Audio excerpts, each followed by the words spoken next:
Olá! Nessa videoaula, veremos nosso segundo tipo de cônica, a elipse. Informalmente, uma elipse é como se fosse uma circunferência que foi achatada em alguma dimensão. Iniciemos com a definição. Para se falar de uma elipse, é necessário iniciar com dois pontos distintos f1 e f2 chamados focos e um número positivo a, tal que 2a seja maior que a distância entre os focos. 2a é chamado de comprimento do fio da elipse. Os pontos que pertencem à elipse são definidos como os pontos que, quando somamos as distâncias até os focos, obtemos 2a. A nomenclatura comprimento do fio vem do fato que é possível desenhar uma elipse num papel da mesma forma que um compasso desenha uma circunferência. Para isso, devemos amarrar as pontas de um fio de comprimento 2a em pregos fixados sobre os focos, esticar o fio com um lápis e marcar o papel. Ao rodear o lápis com o fio esticado, o desenho obtido é uma elipse. Note a necessidade de o comprimento do fio ser maior que a distância entre os focos, pois caso contrário não seria possível amarrar o fio. O fato de usarmos 2a como comprimento do fio e não apenas a é porque a equação vai ficar mais bonita assim. Depois de definir, temos que deduzir a equação. Antes da equação, faremos algumas deduções iniciais e também padronizaremos nomenclaturas e notações. Como fizemos no estudo de circunferência, faremos tudo com o centro na origem para depois obter o caso geral. Note também que escolhemos uma elipse mais larga no eixo x. Isso quer dizer que a equação que obteremos servirá apenas nesse caso. Desenhamos os focos f1 e f2 e, por convenção, assumimos que cada um está a uma distância c do centro. Observe que ao tomar um ponto genérico P sobre a elipse, dizer que ele pertence à elipse é o mesmo que dizer que sua distância até f1 somada à sua distância até f2 é igual a 2a. E é fundamental não esquecer que isso vale para qualquer ponto sobre a elipse. Daqui a pouco já usaremos essa relação para deduzir a fórmula. Os quatro pontos que ficam nas extremidades da parte mais longa e da parte mais curta são chamados de vértices. Por convenção, os vértices da parte mais longa são sempre denotados por A1 e A2, e os vértices da parte mais curta sempre por B1 e B2. Também é convencionado que a distância dos vértices B1 e B2 ao centro é B. Já veremos como essa medida B se relaciona com os outros parâmetros.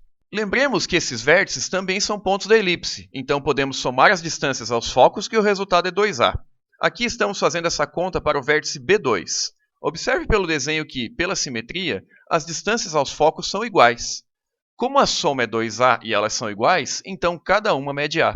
Veja na figura, e se você olhar com atenção, verá que A, B e C são comprimentos dos lados de um triângulo retângulo, sendo A a hipotenusa.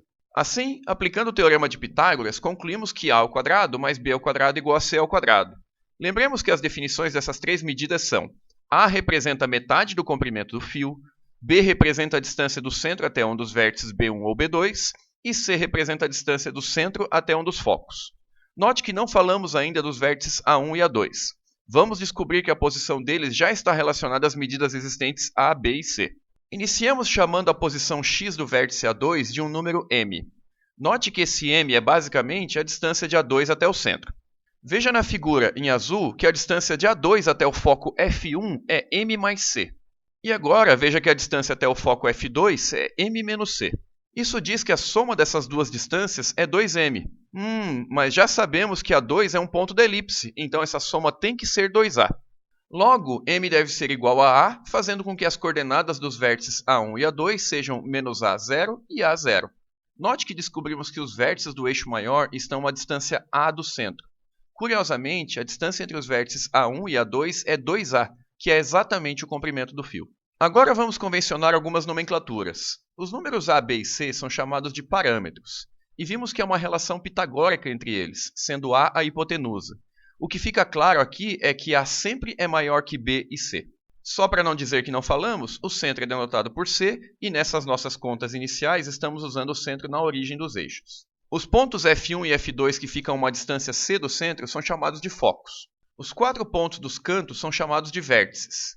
Note que os focos sempre ficam sobre o segmento que liga os vértices A1 e A2, da parte mais larga. O segmento de reta que liga os vértices A1 e A2 é chamado de eixo maior, seu comprimento é 2a. O segmento de reta que liga B1 e B2 é chamado de eixo menor e mede 2b. O segmento que liga F1 e F2 é chamado de eixo focal e mede 2c. Note que até agora as nomenclaturas são bem naturais e você não precisa ficar decorando as medidas. Tenha o desenho em mente que você consegue deduzir tudo a partir dele. As metades dos eixos são chamadas de semi-eixos. Por exemplo, um segmento partindo do centro a um dos vértices A1 ou A2 é chamado de semi-eixo maior. Saindo do centro e indo até um vértice B1 ou B2, temos um semi-eixo menor. Da mesma forma, temos o semi-eixo focal. Um termo bastante usado é distância focal. Parece óbvio que ela significa distância entre os focos. Pelas nossas convenções, essa distância é 2c. Fica o alerta aqui que a distância focal pode ser c ou 2c, conforme o livro. O comprimento do fio já vimos antes, é igual a 2a. Por fim, nossa última convenção é chamada de excentricidade. É representada pela letra E e é definida como a divisão de C por A. Como C é menor que A, então essa divisão sempre é menor que 1. O objetivo da excentricidade é medir a proporção do eixo focal em relação ao comprimento do fio. Quanto maior essa proporção, mais achatada é a elipse. Finalmente, vamos à dedução da fórmula da elipse. Como já comentamos em aulas anteriores, equações são deduzidas quando tomamos um ponto genérico xy sobre o gráfico e verificamos que relação suas coordenadas satisfazem. Sabemos que no caso da elipse, essa relação é que a soma das distâncias aos focos é igual a 2a. Como temos as coordenadas dos focos, podemos calcular essas distâncias e colocar na igualdade. Com isso, obtemos raiz de x mais c ao quadrado mais y ao quadrado mais raiz de x menos c ao quadrado mais y ao quadrado igual a 2a. Note que simplesmente fizemos as diferenças entre as coordenadas dos pontos, elevamos ao quadrado, somamos e tiramos a raiz, que é o procedimento para achar a distância entre dois pontos. O problema é que ela está muito feia, teremos que fazer diversas manipulações até obter uma forma mais bonita. Convido vocês a acompanhar os passos e junto com a música.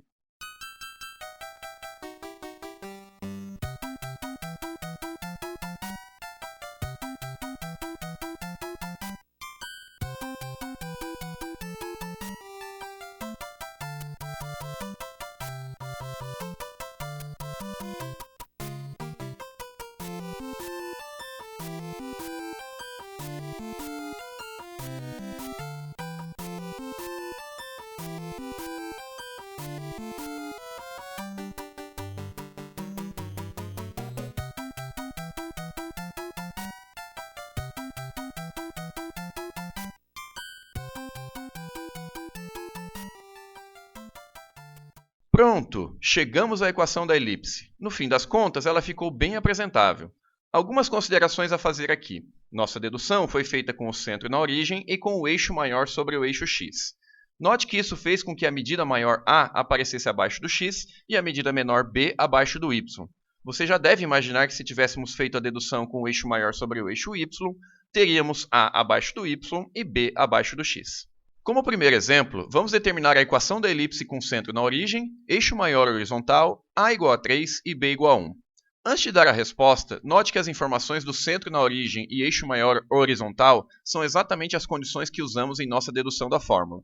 Como na fórmula precisamos apenas de a e b, basta substituir os valores. Assim, a equação ficou x² sobre 9 mais y² igual a 1.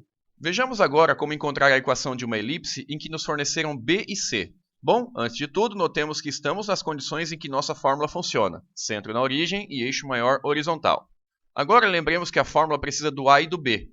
Como temos b e c, podemos usar a relação pitagórica entre a, b e c para achar a. Fazendo as contas, obtemos a igual a raiz de 13. Assim, a equação fica x² sobre 13 mais y² sobre 9 igual a 1. Vejamos mais um exemplo. Agora temos a equação e queremos determinar os elementos associados à elipse. Como a equação está no formato que deduzimos, então sabemos que está centrada na origem e que o eixo maior é horizontal. E sabemos também que podemos extrair a e b da equação. Aqui, nosso centro é o ponto 0, 0, a é igual a 5 e b é igual a 4. Aproveitando que já temos a e b, vamos encontrar c.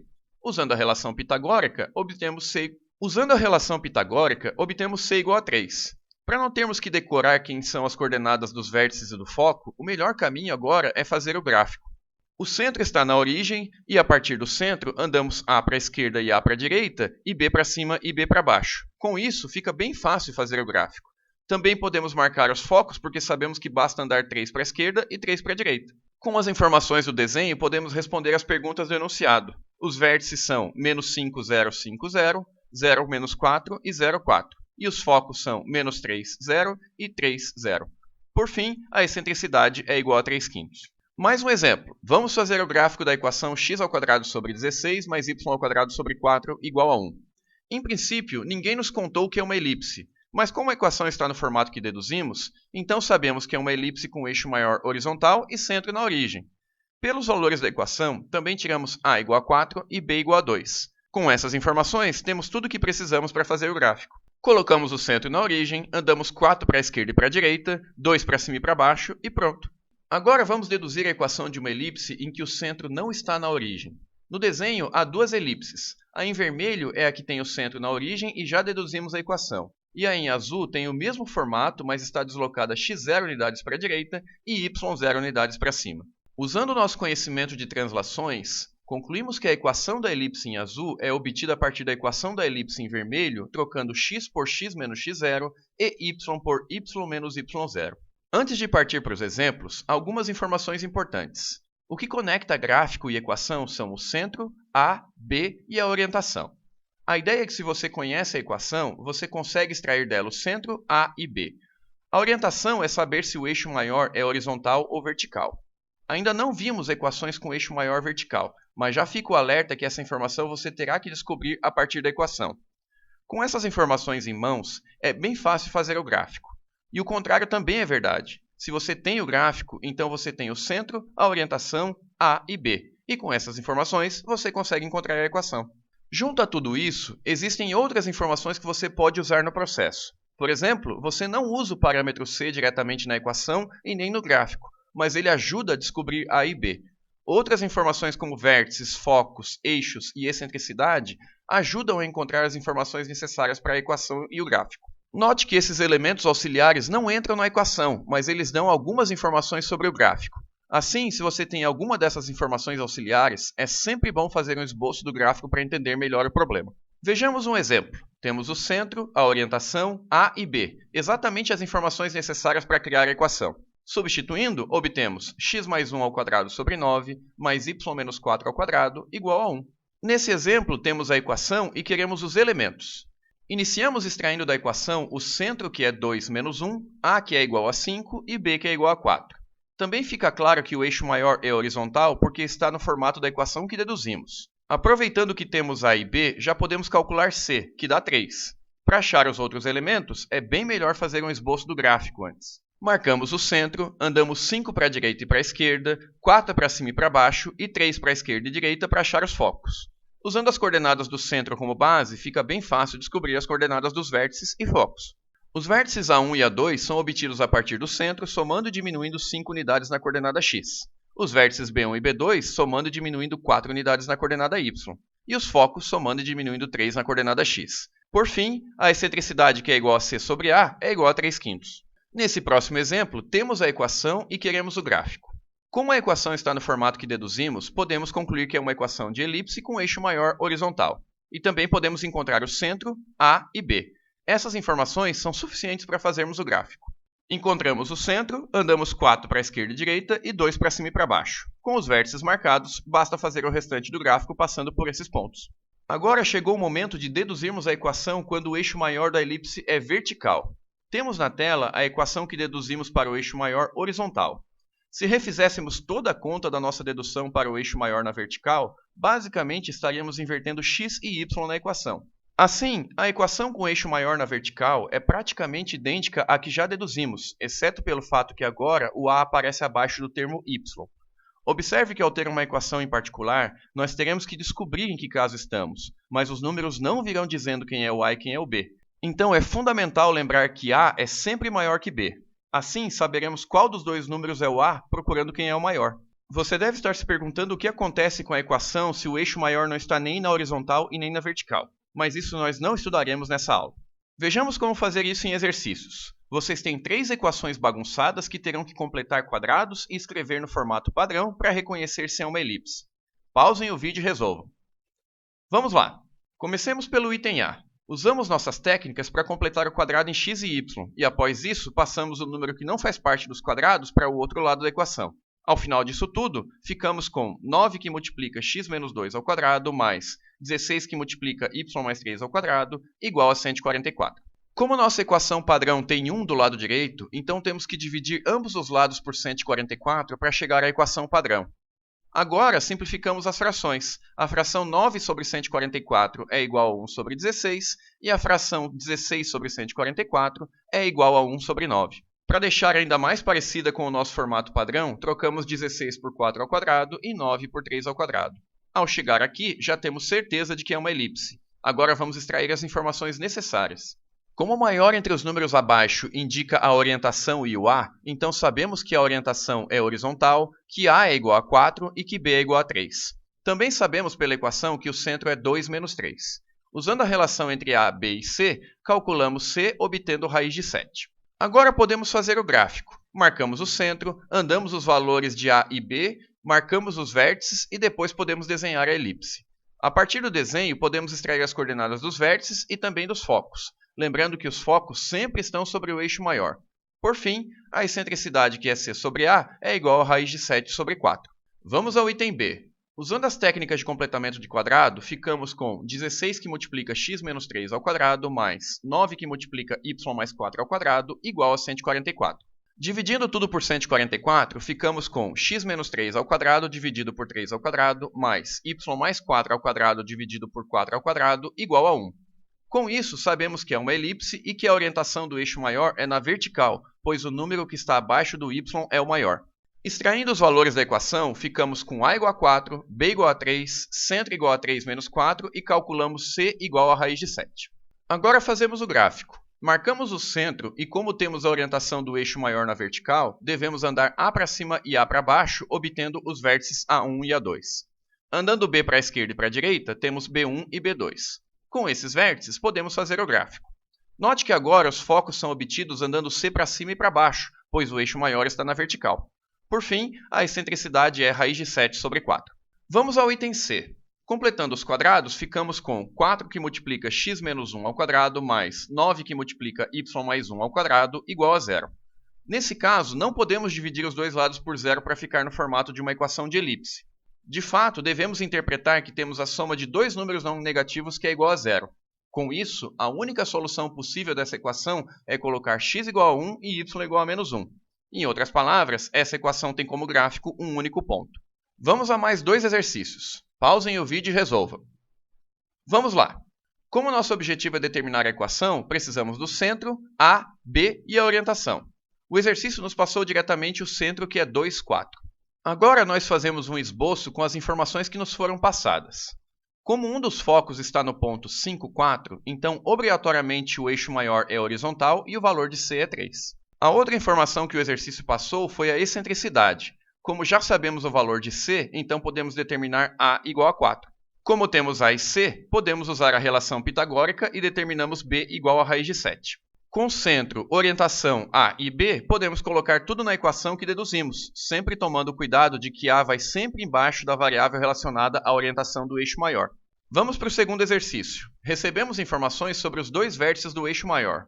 Colocando-os em um esboço, fica claro que a orientação é vertical e que o centro está na metade da distância entre A1 e A2, que é o ponto 1, 2. Note também que já temos o valor de A, que é 6. Usando a excentricidade igual a 2/3, concluímos C igual a 4. Com A e C na mãos, descobrimos B pela relação pitagórica. Por fim, é só colocar tudo na equação, tomando cuidado de que o A vai embaixo do Y, porque a orientação é vertical. Assim, a equação desejada fica x menos 1 ao quadrado sobre 20 mais y menos 2 ao quadrado sobre 36 igual a 1. Alguns comentários finais sobre elipses. O primeiro é que, em algumas definições, uma circunferência pode ser vista como um caso particular de elipse em que eixo maior e eixo menor têm a mesma medida. Se na nossa definição de elipse tivéssemos permitido que os focos pudessem ser o mesmo ponto, o resultado seria uma circunferência. Quando você tem uma equação, ninguém conta para você se é uma equação de elipse ou não, e ninguém conta qual é a orientação. Então você tem que reconhecer essas informações pela equação em si. Depois de colocar na forma padrão e você verificar que se encaixa no padrão de uma elipse, você identificará a orientação do eixo maior pela posição do A, que é sempre maior que B. Já falamos, mas é bom reforçar. O elo de ligação entre equação e gráfico são o centro, a orientação, A e B. Quando você tiver informações auxiliares como C, eixos, vértices ou focos, use-as para descobrir o centro, orientação, A e B. É isso. Nossa videoaula encerra aqui. Hora de fazer a lista de exercícios. Tudo de bom e até a próxima.